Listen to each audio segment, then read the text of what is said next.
ప్రధాని నరేంద్ర మోదీని చంపేస్తామని ఓ గుర్తు తెలియని వ్యక్తి చెన్నై ఎన్ఐఏ కార్యాలయానికి కాల్ చేశాడు. ఎన్నికల ప్రచారంలో ఎక్కడో ఒక చోట ప్రధానమంత్రి నరేంద్ర మోదీని హత్య చేస్తామంటూ వార్నింగ్ ఇచ్చాడు.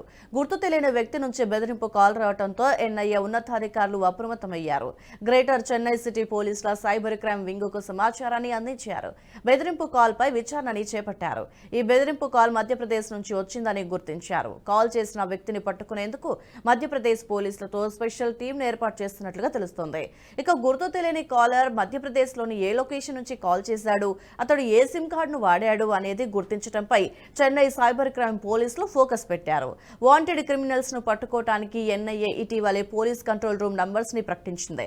వాటిలోనే ఓ నంబర్కు ఇప్పుడు గుర్తు తెలియని వ్యక్తి నుంచి బెదిరింపు కాల్ వచ్చినట్లుగా గుర్తించారు. కొన్నాళ్ల క్రితం ప్రధాని మోదీ యూపీ సీఎం యోగి ఆదిత్యనాథ్ని చంపుతానంటూ ఓ ఆగంతకుడి నుంచి ఉత్తరప్రదేశ్లోని నోయిడాలో ఉన్న ఒక మీడియా సంస్థకి ఈమెయిల్ వచ్చింది. దీంతో ఆ మీడియా సంస్థ అధికారులు వెంటనే పోలీసులకి సమాచారం ఇచ్చారు. దానిపై అప్పట్లో కేసు నమోదు చేసి దర్యాప్తు చేశారు.